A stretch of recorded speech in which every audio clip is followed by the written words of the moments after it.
Hi friends, இந்த brownie எப்படி mixie ஜாரில் இவ்வளோ ஃபஜ்ஜியான ப்ரௌனி செய்கிறது அப்படிங்கிறத பார்க்கலாம். உங்களுக்கு பார்த்தாலே தெரியும், அவ்வளோ ஃபஜ்ஜியாக எம்மியாக இருந்துச்சு ப்ரௌனி.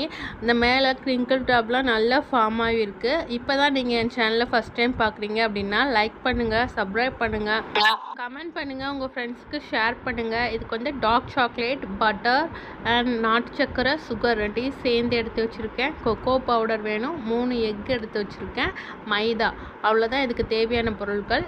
ஃபஸ்ட் வந்து டார்க் சாக்லேட் வந்து 250 கிராம் எடுத்து நல்லா டபுள் பாயிலிங் முறையில் மெல்ட் பண்ணி வச்சுருக்கேன். நெக்ஸ்ட்டு நாட்டு சர்க்கரையும் சுகரும். நாட்டு சர்க்கரை வந்து 150 கிராம் எடுத்திருக்கேன், சுகர் வந்து 100 கிராம் எடுத்திருக்கேன். அதை வந்து மிக்சியில் பிளெண்ட் பண்ணிவிட்டு பவுடர் ஆக்கிட்டு அதுக்கப்புறம் அதோடய 3 எக்ஸ் சேர்த்து நல்லா பிளெண்ட் பண்ணிவிட்டு அந்த மாதிரி நொறையாக வர மாதிரி தெரியுதா, அது தனியாக எடுத்து வச்சுருக்கேன். இப்போ பட்டரும் சேர்த்து மெல்ட் பண்ணி வச்சுருக்க டார்க் சாக்லேட்டை இதில் மிக்ஸ் பண்ணுறோம். பட்டர் வந்து 140 கிராம் அவ்வளவு பட்டர் சேர்த்து நல்லா மெல்ட் பண்ணி அதையும் இதோட மிக்ஸ் பண்ணியாச்சு.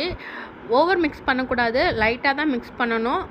நல்லா மிக்ஸ் பண்ணிவிட்டு இதோட நம்ம மைதா 140 gram maida and cocoa powder வந்து 25 கிராம் எடுத்திருக்கேன். இதோட ஒரு பிஞ்ச் மட்டும் சால்ட்டு, வெனிலா எக்ஸன்ஸும் இதில் ஆட் பண்ணியிருக்கணும். அவ்வளோதான். நல்லா கட் அண்ட் ஃபோல்ட் மெத்தடில் நல்லா மிக்ஸ் பண்ணி இந்த மாதிரி நல்ல பேட்டர் வந்து இந்த மாதிரி இருக்கணும். இதை வந்து நான் 2 ட்ரேயாக இன்றைக்கி எடுத்திருக்கேன். ரவுண்ட் ட்ரே தான் என்கிட்ட எடுத்திருக்கேன். நான் வந்து குக்கரில் தான் பேக் பண்ண போகிறேன். குக்கரை வந்து ப்ரீஹீட் பண்ணி வச்சுருக்கேன். 2 ட்ரேலையும் இந்த பேட்டரை ஊற்றி நல்லா ஈவனாக ஸ்ப்ரெட் பண்ணிவிட்டு டேப் பண்ணிவிட்டு பபிள்ஸ் இருந்தால், ஏர் பபிள்ஸ் இருந்தால் வெளியே வந்துடும். ப்ரௌனி செய்கிறது இவ்வளோ தான், ரொம்ப ஈஸி தான். நீங்களும் வீட்டில் வந்து ட்ரை பண்ணி பாருங்கள். இந்த காம்பவுண்ட் மட்டும் நல்ல குவாலிட்டியாக கடையில் வந்து இல்லை ஃப்ளிப்கார்ட்லேயோ அமேசான்லேயோ நீங்கள் ஆர்டர் பண்ணி ட்ரை பண்ணி பார்த்துட்டு எப்படி இருக்குன்னு கமெண்ட் பண்ணுங்கள். நட்ஸ் மட்டும்தான் வச்சுருப்பேன், வேறு எதுவும் வைக்கல.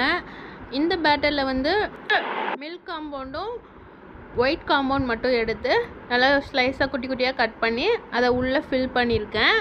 ஒரு இதில் மேலேயும் சாக்லேட்ஸை வந்து அப்படியே தூவி ஸ்ப்ரெட் பண்ணி விட்ருப்பேன். நெக்ஸ்ட்டு ஒரு சின்ன சைடு வந்து நட்ஸை வந்து போட்டு வச்சுருக்கேன். இதை பேக் பண்ணிவிட்டு உங்களுக்கு எப்படி இருக்குதுன்னு பார்க்கலாம், உங்களுக்கு காமிக்கிறேன்.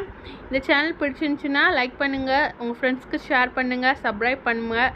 பேக் ஆகி வந்துடுச்சு. அந்த லேயரோட எவ்வளோ ஃபஜ்ஜியாக அழகாக இருக்குது அப்படின்னு பாருங்கள். டேஸ்ட்டும் பக்காவாக இருந்துச்சு. நீங்களும் ட்ரை பண்ணி பார்த்துட்டு எப்படி இருக்குது அப்படின்னு சொல்லுங்கள். Thank you friends.